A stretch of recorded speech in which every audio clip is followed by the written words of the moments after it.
Hello everyone. So basically आज के इस वीडियो में हम देखेंगे, बहुत ही इंपॉर्टेंट टॉपिक है, थोड़ा सा ही पढ़ने वाला, डिस्ट्रीब्यूटेड डेटाबेस। ओके, सो ये टॉपिक आपको एग्जाम पॉइंट ऑफ व्यू से थोड़ा सा इंपॉर्टेंट है। ओके, तो स्टार्ट करते हैं हम।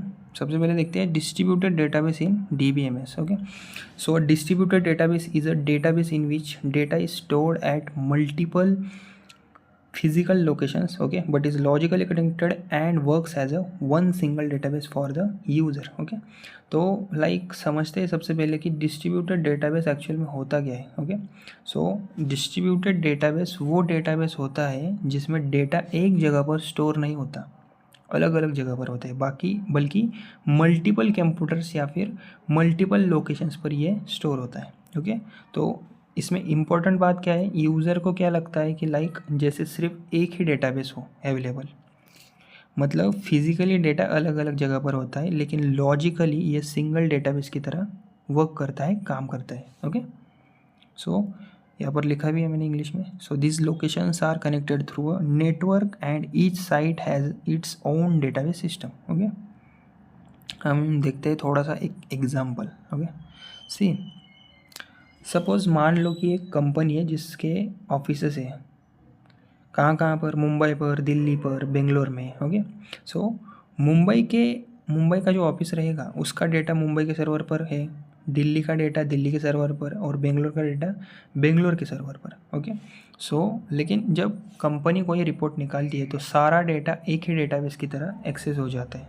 ओके, सो इसको ही हम कहते हैं distributed database. Okay, simple. See, so all these databases are connected and together form a distributed database system. Okay, अभी हम समझते हैं कैरेक्टरिस्टिक्स ऑफ डिस्ट्रीब्यूटेड डेटाबेस। पहला है मल्टीपल साइट्स, ये थोड़ा सा इंपॉर्टेंट टॉपिक है, 2-3 मार्क्स के लिए एग्जाम में आपको ये पूछा जा सकता है। ओके, पहला क्या है, मल्टीपल साइट्स। ओके, उससे पहले हम समझते हैं कि like why distributed database needed, हमारे लिए डिस्ट्रीब्यूट डेटाबेस हमारे लिए नीड क्यों होती है उसकी। Okay, so like single database की जगह डिस्ट्रीब्यूटेड डेटाबेस क्यों यूज़ करते हैं हम। ओके, तो इसके रीज़न कुछ सिंपल ही है। पहला है large amount of data, multiple users from different locations, fast access मिलता है। ओके, सिस्टम डाउन नहीं होता। ओके, सो इसलिए डेटा को डिस्ट्रीब्यूट कर दिया जाता है। ओके, अब समझते हैं हम कैरेक्टरिस्टिक्स ऑफ डिस्ट्रीब्यूटेड डेटाबेस। पहला है मल्टीपल साइट्स। ओके, अभी इसमें होता क्या है, डेटा एक ही कंप्यूटर पर नहीं होता, मल्टीपल सिस्टम्स पर स्टोर होता है। दूसरा है लॉजिकल इंटीग्रेशन। ओके, इसमें क्या होता है, यूज़र को पता भी नहीं चलता डेटा कहाँ से आ रहा है, और उसके लिए सब कुछ एक ही डेटाबेस जैसा लाइक फील होता है उसको। ओके, तीसरा है network connectivity. Okay, network connectivity, इसमें होता क्या है, सारे सिस्टम्स नेटवर्क के थ्रू कनेक्टेड होते हैं। और उसके बाद है लोकल एटोनॉमी, इसमें होता क्या है, हर साइड अपना काम इंडिपेंडेंटली करती है। ओके, इसलिए लोकल एटोनॉमी। ओके, उसके बाद समझते हैं हम see data sharing. Users can access data from any location, मतलब यूजर्स कहीं से भी अपना डेटा एक्सेस कर सकता है किसी भी लोकेशन से। ओके, अभी हम समझते हैं इंपॉर्टेंट थोड़ा सा पॉइंट है, types of distributed database. Okay, exam में पूछा जा सकता है। पहला है homogeneous distributed database.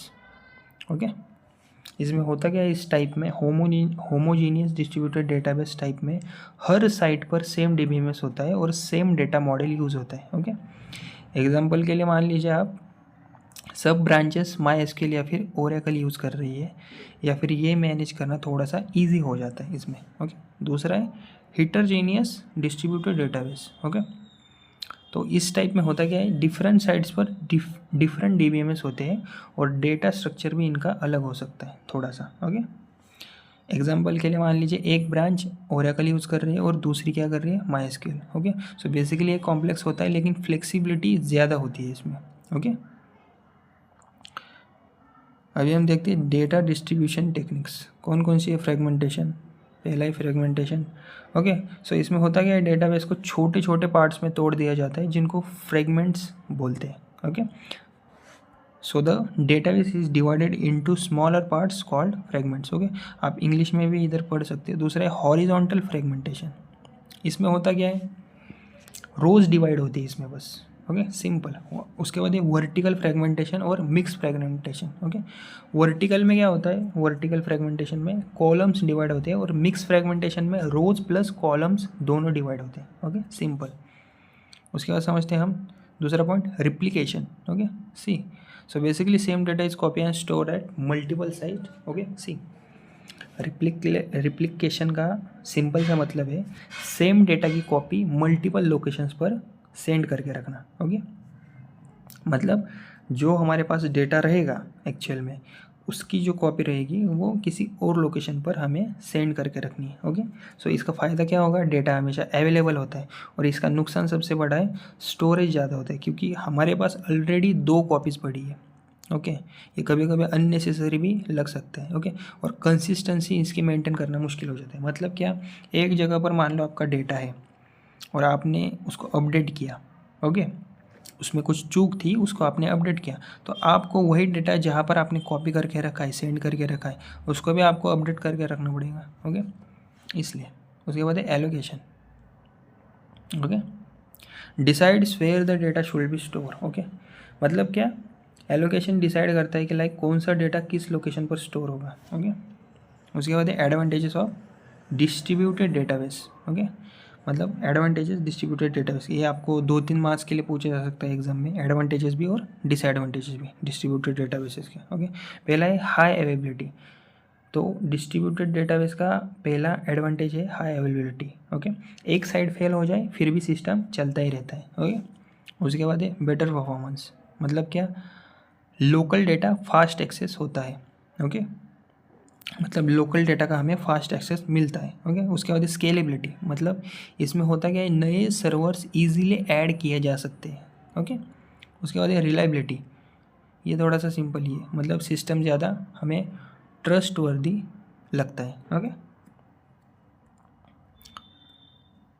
Local control, each branch can manage its own data, मतलब हर ब्रांच अपनी डेटा खुद का मैनेज कर सकता है, कंट्रोल कर सकता है। अभी हम समझते थोड़े से disadvantages of distributed database.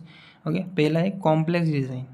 Okay design और थोड़ा सा मेंटेनेंस इसका डिफ़िकल्ट हो जाता है। और उसके बाद है हाई कॉस्ट। ओके नेटवर्क और हार्डवेयर का कॉस्ट ज़्यादा होता है। उसके बाद है security issues. Okay security issues मतलब क्या, डेटा नेटवर्क पर ट्रैवल करता है, रिस्क थोड़ा सा इसका बढ़ता है, इसलिए सिक्योरिटी इश्यूज। और डेटा कंसिस्टेंसी का भी प्रॉब्लम होता है। ओके सबसे मेन बात, सेम डेटा की मल्टीपल कॉपीज़ को अपडेट रखना मुश्किल हो जाएगा। वही जो मैंने आपको ऊपर बताया था, मतलब एक डेटा को आपने कुछ तो चूक किया है, गड़बड़ किया है, फिर आपको वो एक्सपायर है थोड़ा सा उसका कुछ डेटा, तो उसको हटा के आपको अलग डेटा वहाँ पर रखना है। ओके तो उसकी जो कॉपीज़ अपने ऑलरेडी पहले ही कहीं और जगह पर सेंड करके रखी हो, ओके मल्टीपल लोकेशन पर, तो उसको भी आपको अपडेट करना पड़ेगा, इसलिए डेटा कंसिस्टेंसी प्रॉब्लम बन जाती है। ओके अब समझते हैं application of distributed database. Okay 3-4 point है, मतलब कि लाइक डिस्ट्रीब्यूटेड डेटाबेस यूज़ कहाँ कहाँ होता है, रिलायबल कहाँ कहाँ होता है, ये यूज़ करना। पहला है बैंकिंग सिस्टम में यूज़ कर सकते हैं, एयरलाइन रिजर्वेशन सिस्टम्स में, ई कॉमर्स वेबसाइट्स में, क्लाउड एप्लीकेशंस में, मल्टीनेशनल कंपनीज में। ओके सो कंक्लूजन यही था बस इस वीडियो का, like a distributed database stores data at multiple locations but works as a single logical database.